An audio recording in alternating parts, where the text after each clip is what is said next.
بسم اللہ الرحمن الرحیم۔ آج سپتمبر کی 7 تاریخ ہے، دن ہے بدھ کا، اور سن ہے 2022۔ میں ہوں محمد طفیل شاد۔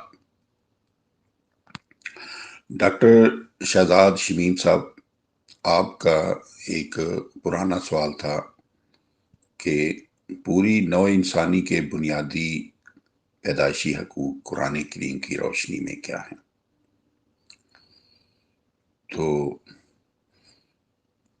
آج اسی موضوع کو ایڈریس کرتے ہیں۔ حاضرین و سامعین، السلام علیکم۔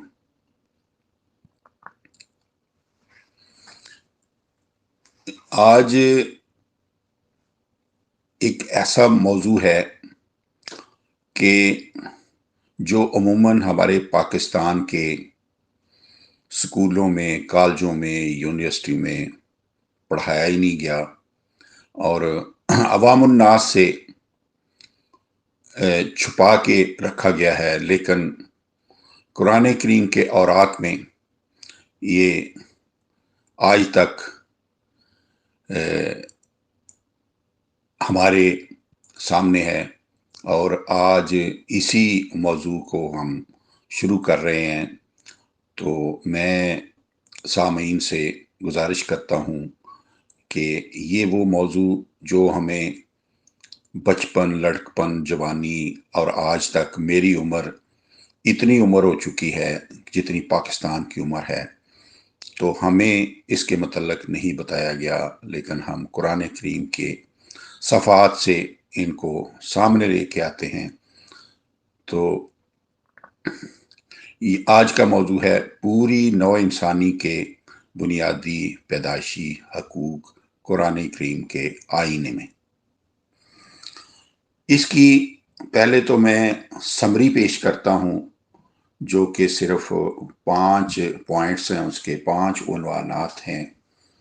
نمبر 1، نوع انسانی کا ایک ایک فرد واجب التکریم ہے، 17/70، 17/70۔ نمبر 2، نوع انسانی کا ہر فرد خوراک، لباس، علاج، تعلیم کا مساوی حقدار ہے،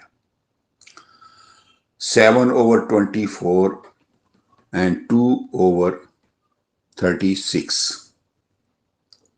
نمبر 3، تسخیر کائنات پر غور کرنا انسانی فریضہ ہے، 45/13، مگر اس کے ماحصل پر کسی قوم یا فرد کو جداگانہ حق تصرف حاصل نہیں، اس پر پوری نوع انسانی کا مساویانہ حق ہے، 2/29۔ چوتھا پوائنٹ یہ ہے کہ انسانی بنیادی پیدائشی حقوق کی ذمہ داری مرکزی حکومت پر عائد ہوتی ہے، 22/41۔ نمبر 5، انصاف ہر کسی کو مفت میسر آئے گا، 5/106۔ جملہ تنازعات میں اصل حاکم اللہ تعالیٰ کی مقدس کتاب قرآن مجید ہوگی، 6/57۔ تو یہ ایک سمری تھی جو میں نے آپ کے سامنے پیش کی ہے۔ تو اب ان جو پوائنٹس ہیں، جو عنوان ہیں، اس کی تفصیل اور تشریح جو ہے وہ ہم عنقریب اس کو شروع کرتے ہیں۔ قرآن کریم کی روح سے کرۂ ارض کی پوری مخلوق میں حضرت انسان ہی حق تعالیٰ کا وہ شاہکار عظیم ہے جس کے لیے اس کارگاہ حیات کی پوری بساط بچھائی گئی ہے۔ پوری کی پوری کائنات انسان کے لیے ہے۔ وَسَخَّرَ لَكُم مَّا فِي السَّمَاوَاتِ وَمَا فِي الْأَرْضِ جَمِيعًا مِّنْهُ۔ 45/13۔ اس کا مفہوم یہ ہے کہ اے نو انسانی، اللہ تعالیٰ نے آسمانوں اور زمین میں جو کچھ بھی پیدا کیا ہے وہ سب کا سب تم سب کے لیے، تم سب کے تابع تسخیر یعنی تابع فرمان کر دیا گیا ہے، مگر یاد رہے کہ ارض و سماوات کی ہر چیز کو انسان کے تابع فرمان کرنے کے ساتھ ہی اس پر یہ پابندی لگا دی گئی ہے کہ وما خلقت الجن والانس الا لیعبدون، 51 اور 56۔ اور ہم نے بدوی اور شہری پوری نوع انسانی کو اس لیے پیدا کیا ہے کہ وہ صرف اور صرف میری فرما برداری کریں۔ تو بالفاظ دیگر دنیا بھر کی نعمتیں انسان کے لیے اور انسان صرف اللہ تعالیٰ کی عطائف کے لیے ہے۔ اب الٹی گنگا کیا ہے؟ الٹی گنگا یہ ہے کہ اس کے برعکس آپ دیکھتے ہیں کہ نہ تو نعمہ الہی نوع انسانی کے ہر فرد کو مساوی طور پر مل رہی ہیں، نہ حضرت انسان خالص الہی عطائت کی راہ پر گامزن ہے۔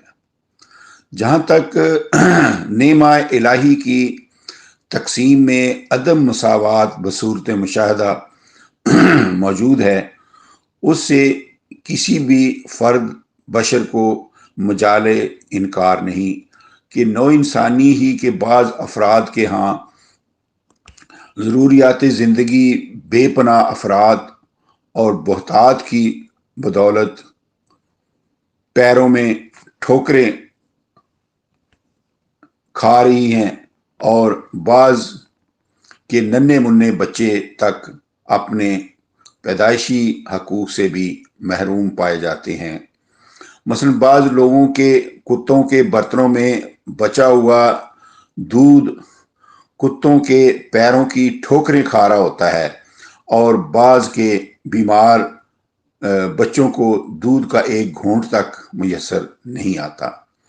بعض کے کتوں کو موسم سرما میں گرم گدے اور لحاف میسر ہیں، اور بعض کے بچے دسمبر جنوری کے جاڑوں کی راتیں بلا لحاف ٹھٹر کر گزارنے پر مجبور ہیں۔ اس طرح بعض کے کتوں کے علاج کے لیے امریکہ سے ڈاکٹر بلائے جا رہے ہیں، اور بعض کے بیمار نور نظر بلا علاج ایڑیاں رگڑ کر دم توڑتے پائے جاتے ہیں۔ اللہ تعالیٰ کا نازل کردہ متوازن ضابطہ حیات۔ واضح رہے کہ اوپر جو میں نے اندھیر نگری اور انتہائی خطرناک عدم مساوات پیداوار ہے، ان انسانی مرتب کردہ قوانین کی جن میں حقوق و فرائض کے لحاظ سے نوع انسانی کو اعلیٰ و ادنیٰ اور غریب امیر کے دو پیدائشی حصوں میں تقسیم کیا گیا ہے۔ اعلیٰ افراد کے حقوق و فرائض یہ متعین ہیں کہ وہ کوئی کام نہ کریں مگر نعمہ الہی کے ذخیروں کے مالک مانے جائیں، اور ادنیٰ افراد کے حقوق و فرائض یہ ہیں کہ وہ شبانہ روز مشقت کرتے رہیں مگر انہیں ضروریات زندگی حسب ضرورت کی بجائے صرف اس قدر مل سکیں کہ وہ اعلیٰ افراد کے استحصال کے لیے زندہ رہ سکیں۔ اس نامنصفانہ اور غیر عادلانہ تقسیم حقوق و فرائض کی ظلم کی چکی میں نوع انسانی ہمیشہ سے پستی چلی آ رہی ہے، حالانکہ ذات باری نے ابتدائے آفرینش سے ہی اپنی طرف سے ایک متوازن قانون نوع انسانی کے لیے بطور ضابطہ حیات نازل کر دیا تھا، جو حضرت آدم، نوح، ہود، صالح، ابراہیم، موسیٰ و عیسیٰ سلام علیہ سمیت جملہ انبیاء کو دیا گیا تھا۔ اس ہر قسم کے عدم توازن اور عدم مساوات سے مبرہ ضابطہ حیات میں ہر قسم کی معاشرتی اندھیر گردی کا انسداد کر دیا گیا۔ اس میں فرد بشر کے مساوی اور متوازن حقوق و فرائض متعین فرما دیے گئے ہیں، اور وہی اکلوتا الہی ضابطہ حیات محمد رسول اللہ کو دیا گیا جو سابقہ انبیاء کو دیا گیا تھا۔ شرع لکم من الدین ما وصی بہ نوحا والذی اوحینا الیک وما وصینا بہ ابراہیم و موسیٰ و عیسیٰ 42:13۔ اللہ تعالیٰ نے تمہارے لیے اپنے اکلوتے دین کی وہی شرع کر دی ہے جو نوح سلام علیہ کی طرف وصیت کیا گیا تھا، اور وہی دین ما شرع جو اے رسول ہم نے آپ کی طرف وحی فرمائی ہے، اور وہی دین ما شرع جو ہم نے ابراہیم، موسیٰ، عیسیٰ سلام اللہ کو وصیت فرمایا تھا۔ تو اس طرح جب سے نوع آدم نے شعور کی آنکھ کھولی ہے، اس کے لیے اللہ تعالیٰ کی طرف سے متوازن ضابطہ حیات نازل کر دیا گیا ہے، جو جملہ انبیاء سے ہوتا ہوا حضور خاتم النبیین تک پہنچ چکا ہے۔ مگر افسوس، جب تک انبیاء سلام علیہ زندہ رہے یا زندہ رہتے، وہ معاشرہ میں 100% توازن قائم کر دیتے، لیکن جب وہ دنیا سے تشریف لے جاتے تو ان کی قومیں ان کے لائے ہوئے متوازن قانون میں انہی کی طرف منسوب کر کے اعلیٰ و ادنیٰ، غریب اور امیر کے طبقاتی تصورات داخل کر لیتے، اور پھر سے معاشرہ اندھیر گردی کا مرقع بن جاتا۔ یہی کچھ ہمارے ساتھ بھی ہو چکا ہے۔ یہاں بھی اللہ تعالیٰ کے نازل کردہ متوازن ضابطہ حیات قرآن مجید کے ساتھ غیر اللہ کتابوں کو اس کے ہم پلہ ٹھہرا کر اعلیٰ و ادنیٰ بندہ غلام کے تصور کا جواز پیدا کر لیا گیا ہے۔ کہیں ذات پات اور رنگ و نسل کا امتیاز لا کھڑا کیا ہے، کہیں قسمت و تقدیر کا غیر قرآنی چکر چلا کر یہ نظریہ قائم کر رکھا ہے کہ خود اللہ تعالیٰ نے نوع انسانی کے بعض افراد کی قسمت میں بھوک، ننگ اور ذلت و خواری لکھ رکھی ہے، اور بعض کی قسمت میں خود اسی نے ظلم و استحصال تحریر کر رکھا ہے۔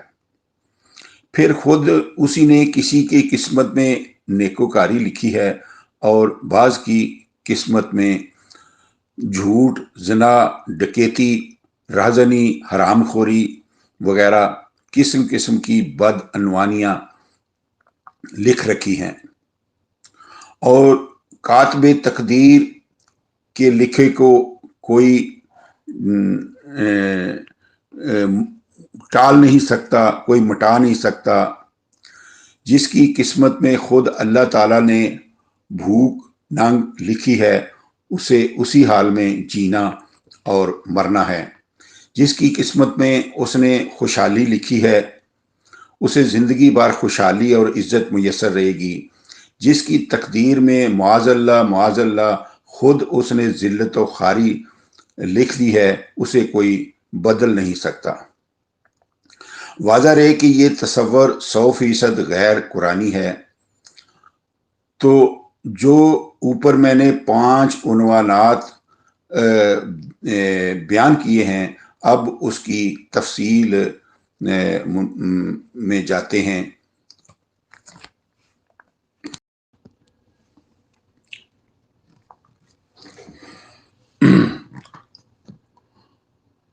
پہلا پوائنٹ جس کا میں نے اوپر ذکر کیا ہے، پہلا پوائنٹ یہ ہے، قرآن کریم کی روح سے پوری نوع آدم واجب التکریم ہے۔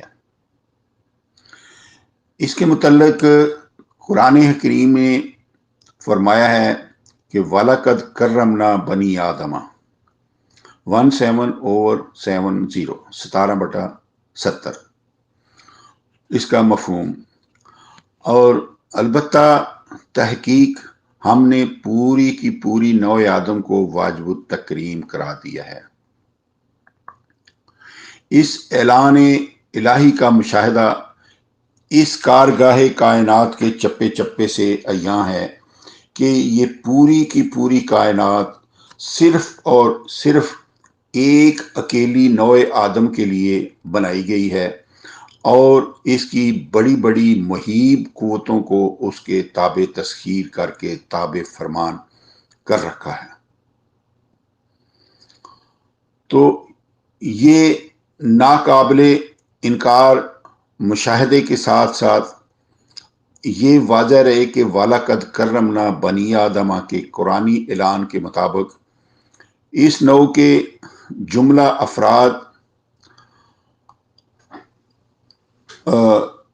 فرد افراد بھی واجب التکریم ہیں۔ ان میں سے نوعی لحاظ سے کوئی ایک فرد بھی ادنا اور ذلیل نہیں ہے۔ البتہ اس نوع کا جو فرد ضابطہ الہی کے خلاف نیک اعمال کی بجائے بد اعمال بجا لائے، اسے اس کے جرم کی سزا بقدر جرم دی جائے گی۔ نوعی لحاظ سے اسے وہی مقام حاصل رہے گا جو ذات باری تعالیٰ نے وَلَقَدْ كَرَّمْنَا بَنِي آدَمَ کا اعزازی اعلان میں عطا فرمایا ہے۔ بالفاظ دیگر عملی فضیلت کے سوا نوع انسانی میں رنگ و نسل، گوت، ملک، قوم، قبیلہ کی روح سے کوئی فرد انسانی کسی فرد انسانی سے اعلیٰ و افضل ہرگز نہیں۔ واضح رہے کہ قرآنی ضابطہ حیات کے پیش کردہ مساوی، متوازن اور پروکار نظریے کے خلاف غور فرمائیں کہ غیر قرآنی ضابطہ حیات کیا کہتے ہیں۔ سب سے پہلے بر صغیر کے قدیم ہندو ضابطے پر ہم اگر غور فرمائیں تو اس میں برہمن، کھتری، ویش اور شودر، ہندو دھرم نے نوع انسانی کو 4 ورنوں کے بدترین بٹوارے میں بانٹ رکھا ہے۔ نمبر 1 برہمن۔ ویدوں کا علم حاصل کرنے کا حق صرف برہمنوں کو دیا گیا ہے، ان کے سوا اور کسی کو اس کا حق حاصل نہیں۔ نمبر 2 کھتری۔ ملک پر حکومت کرنے کا حق صرف کھتریوں کو ہے اور کسی کو نہیں۔ یہ ویدوں کا علم حاصل کرنے کے مجاز نہیں۔ نمبر 3 ویش۔ کھیتی باڑی اور دکانداری کے مجاز صرف ویش ہیں اور کوئی نہیں۔ ویدوں کے پڑھنے کا انہیں بھی کوئی حق حاصل نہیں۔ نمبر 4 شودر۔ ان کا کام باقی 3 ورنوں کی صرف خدمت کرنا ہے، یعنی یہ لوگ صرف برہمن، کھتری، ویش کے لیے کھانا پکائیں گے، تو برتن مانجیں گے، ان کے پاؤں دبائیں گے۔ ویدوں کا علم حاصل کرنا ان کے لیے اس قدر ممنوع ہے کہ اگر ان میں سے کسی کا کان اتفاقیہ طور پر بھی ویدوں کا کوئی منتر سن لیں تو ان میں سیسا پگھلا کر ڈالا جائے گا۔ سورن ہندو۔ ہندوؤں کی ایک قسم قرار دی گئی ہے سورن ہندو، اور اس کے مقابلے پر ایک قسم ہے نیچ ہندوؤں کی۔ ہندوستان کے علاقہ مدارس میں نیچ ہندوؤں پر لازم ہے کہ وہ ہر وقت اپنے گلے میں ایک گھنٹی لٹکا کر رکھیں تاکہ جب وہ کہیں آئیں جائیں تو سورن ہندوؤں کو پتہ چل جائے کہ نیچ ہندو آ رہا ہے، وہ اپنے آپ کو اس کے سایہ سے بچا لیں۔ یہ اس لیے کہ ہندو دھرم میں انسانیت کی اس طرح مٹی پلید کی گئی ہے کہ اگر نیچ جاتی کے ہندوؤں میں سے کسی کا سایہ کسی سورن ہندو پر پڑ جائے تو اسے فوراً شنان کرنا پڑتا ہے، یعنی نہانا پڑتا ہے، کیونکہ نیچ جاتی کے ہندوؤں کے سائے سے سورن ہندو ناپاک ہو جاتے ہیں۔ چنانچہ سورن ہندوؤں کے مندر تک نیچ جاتی کے ہندوؤں سے الگ ہیں، ان میں داخل نہیں ہو سکتے۔ اچھوت ہندو، جب ہندوؤں نے ہندوستان کو فتح کیا تو ہندوستان کے قدیم باشندوں کول دراوڑ وغیرہ کو چوڑے چماروں کے فرائض سونپ کر انہیں اچھوت قرار دے دیا گیا۔ ان سے کوئی ہندو مس نہیں کرے گا، ان کے سائے سے بچتا رہے گا۔ اس انتہائی ذلت آمیز سلوک سے تنگ آ کر اچھوت بیچاروں نے ہندو دھرم اختیار کر لیا تاکہ نفرت کم کر کے انہیں ہندو برادری میں شامل کر لیا جائے، مگر خود اپنے اندر براہمن، کھتری، ویش، شودر کے علاوہ سورن ہندو یعنی اعلیٰ جاتی کے ہندوؤں اور نیچ جاتی کے ہندوؤں جیسی باہمی نفرت کی اساس پر قائم انسانیت سوز قسم کی حامل قوم بھارت دیش کے سابقہ باشندوں کو، جنہیں وہ پہلے ہی چوڑے چمار کا درجہ دیے ہوئے تھی، کس طرح ہندو قوم میں شامل کر سکتی تھی؟ انہیں اچھوت کی بجائے ہریجن کا نام دیا گیا اور نفرت بدستور قائم اور مندروں میں داخلہ بدستور بند رہا۔ اس انسانیت سوز سلوک سے تنگ آ کر ہریجن اسلام کی طرف جھک گئے۔ اہل اسلام نے انہیں مسلمہ انسانی تکریم کا درجہ دیا، مگر مہاتما گاندھی نے فوراً بھانپ لیا کہ اس طرح تو ہندوستان کے سابقہ باشندے، جنہیں ہم نے چوڑے چمار کا درجہ دیا ہوا ہے، سب مسلمان ہو جائیں گے اور بھارت دیش میں اکثریت مسلمانوں کی ہو جائے گی۔ اس لیے انہوں نے خود آگے بڑھ کر انہیں یقین دلایا کہ اگر وہ ہندو دھرم اختیار کیے رہیں تو ہندو قوم ان کے ساتھ ایک دسترخوان پر مل کر کھائے گی اور انہیں مندروں میں داخل بھی کر لے گی۔ چنانچہ وہ لوگ مہاتما گاندھی کے چکمے میں آ گئے۔ مہاتما گاندھی نے منافقانہ طور پر ان کے ساتھ مل کر ایک دسترخوان پر کھانا کھایا اور مندروں میں داخل کیا، مگر ہوا یہ کہ براہمن پجاریوں نے ہریجنوں کی پوجا پاٹ کے بعد مندروں کو دھونے اور خود کو شنان کر کے پاک ہونے کا اہتمام کیا۔ چنانچہ مہاتما گاندھی نے بھارت دیش کی اکثریت کو مسلمان ہونے سے تو بچا لیا، مگر ہریجنوں کو بدستور اچھوت قرار دیے رکھا۔ ان کے ساتھ مل کر ایک دسترخوان پر کھانے کے لیے ہندو ہرگز تیار نہیں، بدستور ان سے نفرت جو ہے وہ قائم ہے۔ ہریجنوں کو زندہ جلا دیا جاتا ہے۔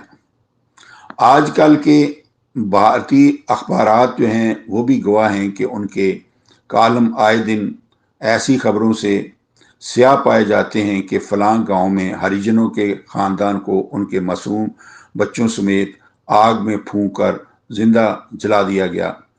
یہ صرف اس لیے کہ جب کسی سورن ہندوؤں پر کسی ہریجن ہندوؤں میں سے جنہیں اچھوت قرار دیا گیا ہے کسی کا سایہ پڑ جائے، یا کوئی ہریجن ہندو دوسرے ہندوؤں کے مندر میں چلا جائے تو انہیں اس لیے زندہ جلا دیا جاتا ہے کہ انہوں نے ہمارے برہمنوں اور مندروں کو برشٹ کر دیا ہے، ناپاک کر دیا ہے۔ تو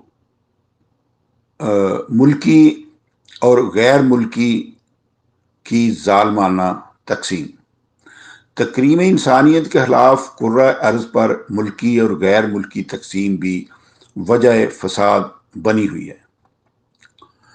ابھی کل کی بات ہے کہ برما سے لاکھوں کی تعداد میں مسلمانوں کے گھر جلا کر اس لیے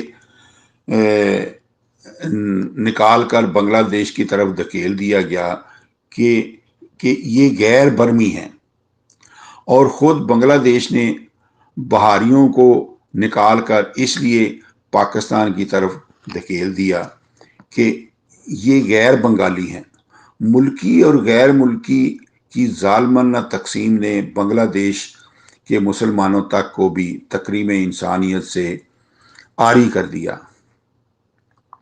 اب ایک اور تقسیم ہے، وہ کالے اور گورے کی مفسدانہ تقسیم۔ اس ترقی یافتہ دور میں بھی کالے گورے کے فرق کی بدولت تکریم انسانیت کا کھلا انکار موجود ہے۔ امریکہ کے قدیم باشندوں کے رنگ کالے ہیں، جنہیں ریڈ انڈین کہا جاتا ہے، اور جو لوگ یورپی ممالک سے وہاں جا کر آباد ہوئے ان کے رنگ گورے ہیں۔ مگر امریکہ جیسے ترقی یافتہ ملک میں نہ صرف یہ کہ کالوں کے ہوٹل گوروں سے الگ کر دیے گئے ہیں، بلکہ سفر کرنے کے لیے ٹرین کے ڈبے بھی الگ ہیں۔ امریکی حکومت نے اس مفسدانہ بٹوارے کو ختم کرنے کی کوشش کی ہے، مگر ہماری معلومات کے مطابق خاطر خواہ نتیجہ برآمد نہیں ہوا۔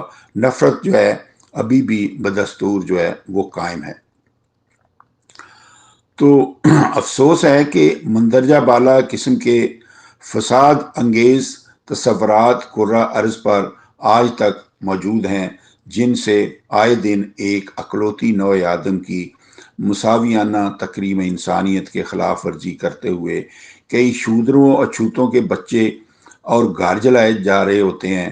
کہیں برمی اور غیر برمی اور بنگلہ دیشی اور غیر بنگلہ دیشی تفاوت کی بنا پر عورتوں، بچوں، بوڑھوں، بیماروں کو بھیڑ بکریوں کی طرح ملکوں سے باہر دھکیلا جا رہا ہوتا ہے۔ یہ سب کچھ ملکوں اور سلطنتوں کے اپنے آئین میں درج چلا آ رہا ہے، مگر اس کے برعکس کرۂ ارض پر صرف ایک کتاب قرآن مجید جس نے اعلان عام کر رکھا ہے، وَلَقَدْ كَرَّمْنَا بَنِي آدَمَ 17/70، 17/70، اور بے شک ہم نے پوری کی پوری نوع آدم کو واجب التکریم قرار دیا ہے۔